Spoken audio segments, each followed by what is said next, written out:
Hey, it's NPR's Book of the Day. I'm Andrew Limbong. There's that new Frankenstein movie directed by Guillermo del Toro about to come out on Netflix. It's got a pretty stacked cast. Oscar Isaac, Mia Goth, Jacob Elordi is playing the monster. And it's worth wondering, what is it about this story that draws people to it, even today?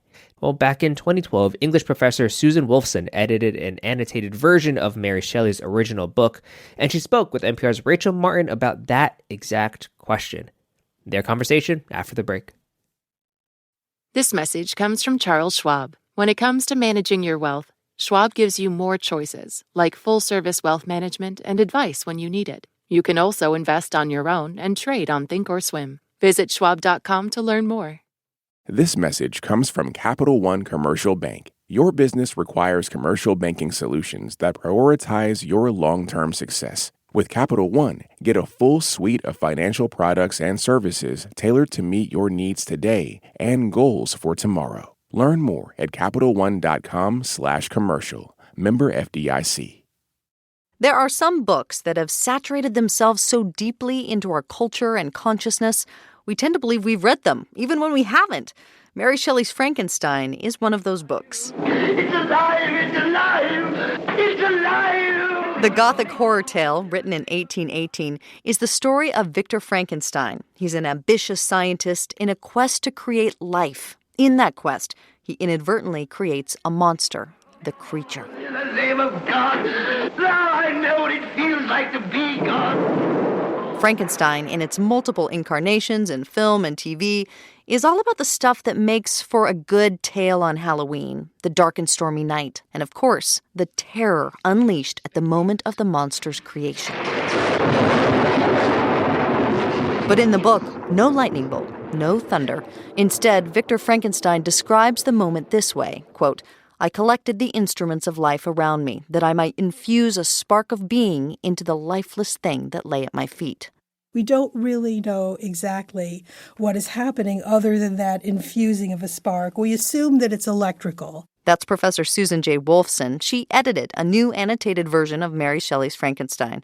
And one of the notes that we had fun writing was about the inventor of the pacemaker, the American doctor Gene Rosenbaum, who saw the James Whale 1931 film as a child, and it stayed with him powerfully. And he thought, oh, electricity infusing a spark into a dead body and bringing it to life. That's amazing. The next paragraph, I think, is really gripping because it describes the extreme disgust of the creator for his creation.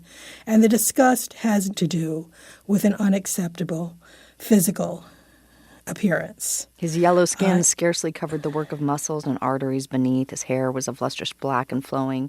Which is not bad in itself, right? No, it sounds pretty black good. And flowing hair. Yeah. His teeth of pearly whiteness, that you can see that Victor Frankenstein has designed this creature to be a beautiful man, and it hasn't turned out that way. Do you have a favorite representation of this story? You mean visual representation? Yeah. Do you have a favorite Frankenstein movie or TV representation? I like the very first published image of Frankenstein.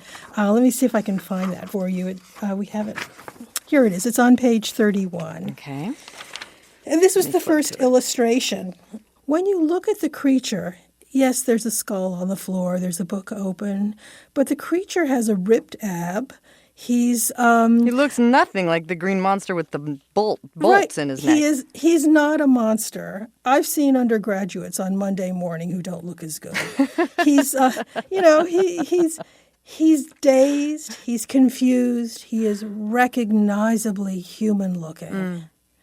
And that, I think, is a much deeper disturbance than, say, the kind of cultural processing of the creature in which the creature very much looks like a deranged, horrifying, scary, dangerous madman. And that tells you what happened to the imagination of this creature across almost a century.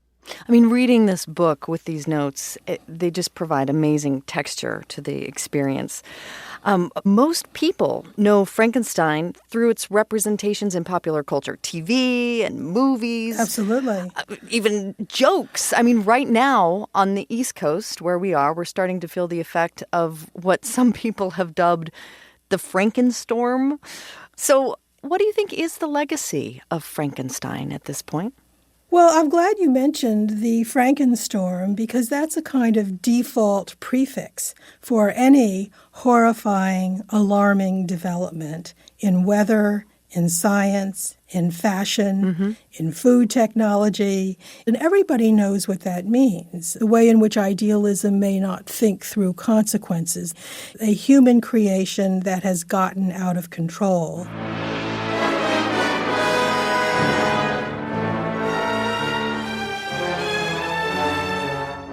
Susan J. Wolfson, she's a professor at Princeton University. She and Ronald Laveau edited a new annotated version of Frankenstein. That's Frankenstein.